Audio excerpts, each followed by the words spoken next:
E aí, amantes de biologia, tudo bem com vocês? Seja muito bem-vindo e muito bem-vinda à videoaula de hoje. Se você é novo por aqui, seja muito bem-vindo também. Aproveita e se inscreve para não perder nenhuma oportunidade dos vídeos desse canal.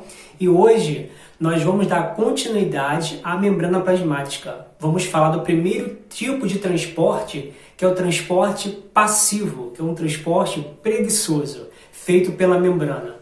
Na verdade, não é preguiçoso, é um transporte que não tem gasto de energia. E o transporte passivo tem três tipos: difusão simples, difusão facilitada e osmose. Quer saber um pouquinho mais? Sou Fábio, professor de biologia, e me acompanhe nessa aula de hoje, que você é o meu convidado especial.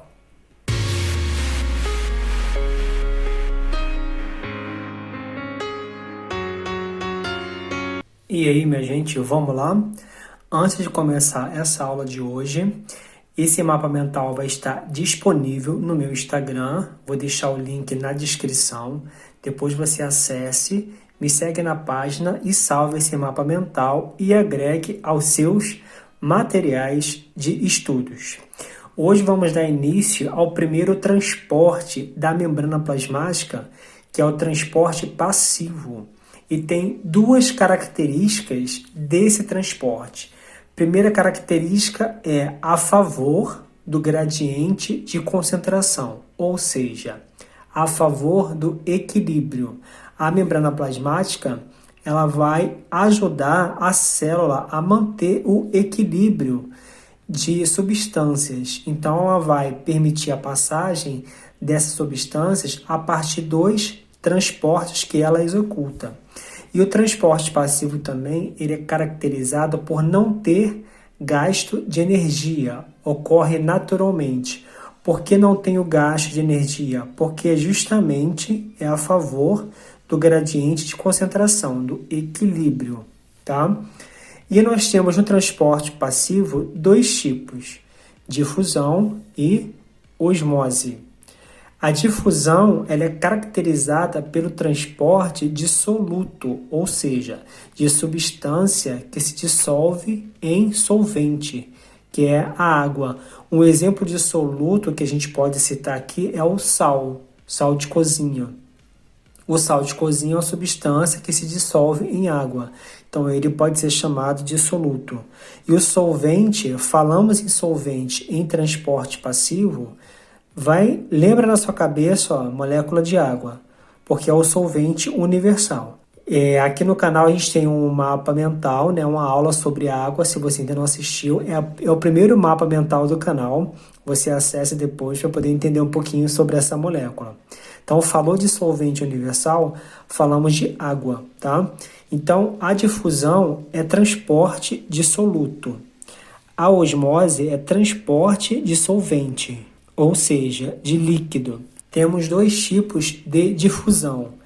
Lembrando que difusão, transporte de soluto. Temos a difusão simples e a facilitada. A simples não vai ter auxílio de proteínas que vai ajudar nessa difusão. Então, por exemplo, no meio extracelular, ou seja, fora da célula, vai ter maior concentração de gás oxigênio que foi obtido lá no processo de inspiração. Então, você inspirou o gás oxigênio, passou pelo sistema respiratório, foi para a corrente sanguínea e chegou até as células do lado de fora. Para esse gás oxigênio entrar na célula, ele tem que passar por um processo de difusão. Como ele não vai haver nem gasto de energia e a molécula de gás oxigênio é pequenininha, porque só tem dois átomos, dois oxigênio. Observa, O2, 2 oxigênio. Então, são moléculas muito pequenas e são moléculas apolares. Então, ela vai conseguir atravessar a membrana plasmática de forma natural, porque o gás oxigênio tem que chegar dentro da célula para poder produzir energia. E o gás carbônico, como também é uma molécula pequena, ele vai para o meio extracelular para ser enviado para a corrente sanguínea e ser eliminado pelo nosso corpo. Então a gente fala de difusão simples porque é feito de uma forma natural, sem nenhuma proteína para poder ajudar essas moléculas a atravessar a membrana plasmática, já que elas são pequenininhas. A difusão facilitada é um transporte de soluto, né, ou seja, de substância que se dissolve, né, em solvente, porém elas vão ter um auxílio de proteínas facilitadoras, né, carregadoras, ou também chamada de carreadoras. Olha o nome já fala para você, sacou? Ó, toda aula de biologia eu falo para vocês prestarem atenção no nome.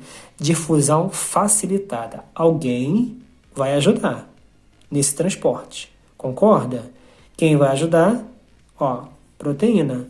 Isso vai acontecer com a molécula de glicose, com as vitaminas e os aminoácidos.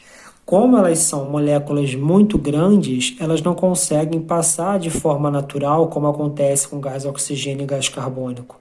Observa a molécula de glicose. Olha aqui quantos compostos, quantos elementos a glicose tem na sua constituição. Ó, 6 carbonos, 12 hidrogênio, tá vendo? Ó, mais 6 oxigênio. Então, ela é uma molécula muito grande. Então, ela não consegue atravessar a membrana sem uma ajudinha. Por isso que a proteína carregadora, ela vai facilitar no transporte dessa glicose para o meio intracelular, do meio extracelular para o meio intracelular. Por isso é chamada de difusão facilitada, porque alguém vai facilitar, vai ajudar. Quem é esse alguém? Proteína facilitadora, carregadora, ok? A osmose é a passagem do solvente, ou seja, do líquido, para o meio com maior concentração de soluto. Outro conceito também que eu trouxe para vocês é que a osmose ela pode ser considerada como deslocamento do solvente, ó, da água, líquido, do meio hipotônico, ó, maior concentração de solvente, para o meio hipertônico, ó, maior concentração de soluto. E um exemplo utilizado na biologia para poder exemplificar a osmose são as hemácias, que é a célula do nosso sangue. Então eu trouxe para vocês aqui 3 exemplos de osmose. Solução isotônica. Então aqui a hemácia, ela foi colocada numa solução isotônica, ou seja, uma solução equilibrada, não vai ter nem muito soluto e nem muito solvente, ela vai estar uniforme. Então, nesse caso aqui, o volume da hemácia vai ficar inalterado. Ela nem vai perder água e nem vai ganhar água, ok? Porque a solução que ela está mergulhada é uma solução isotônica, ou seja, iso igual, é a mesma tonicidade, tanto fora da célula quanto dentro. Quando as hemácias são mergulhadas numa solução hipertônica, ou seja, que vai ter mais soluto do que solvente, elas vão perder água, elas vão murchar. Por quê? Porque o meio que está do lado de fora tem uma grande concentração de soluto do que de solvente. Então a tendência é que a água dentro das hemácias, o solvente dentro dela vai para a parte externa, para poder tentar equilibrar. Lembra do equilíbrio que a membrana plasmática tenta encontrar sempre? Então, como o meio que a hemácia foi mergulhada é muito hipertônico, tem muito soluto, a tendência é a hemácia perder água. Acontece, por exemplo, com a salada de alface, que você tempera com sal na sua casa. Lá naquele almoço, o que você faz com a salada? Coloca sal. Se você demora para poder consumir essa salada, o que vai acontecer com a salada de alface? Ela vai murchar. Por quê? Porque ela perde água, porque foi colocado sal nela. Lembra do sal? Soluto. Quando é colocado sal na salada de alface, a tendência é perder água, porque o meio que está do lado de fora, que é a parte do sal, está muito hipertônico em relação ao interior da alface, das células da alface. Portanto, a tendência é a alface perder água e murchar. A mesma coisa acontece com as hemácias. E se essas hemácias forem colocadas numa solução hipotônica, ou seja, que tem mais solvente do que soluto, o soluto no interior vai ficar diminuído. Então, como ele é colocado numa solução que tem muito solvente, a tendência é essa água passar para o interior das hemácias. E isso vai acarretar na ruptura da membrana dessa hemácia. Porque como ela foi colocada numa solução que tem muita água, no interior dela ficou com baixa concentração de solvente. Então a tendência é ela absorver água. Como a tendência é absorver água, vai chegar um momento que ela não vai aguentar, ela vai se romper, ela vai arrebentar. E esse processo a gente chama de hemólise. Olha o nome na biologia. Hemo quer dizer o quê? Hemácia. Lise, quebra. É a quebra da hemácia, da membrana da hemácia, ela vai se romper a partir do momento que é colocada numa solução hipotônica, que tem mais solvente do que soluto e ela absorve uma grande quantidade de água. Repara nos nomes. A solução isotônica tem a mesma concentração de solvente e de soluto, tá? Solução hipertônica, olha o nome, hiper, maior quantidade de soluto do que de solvente.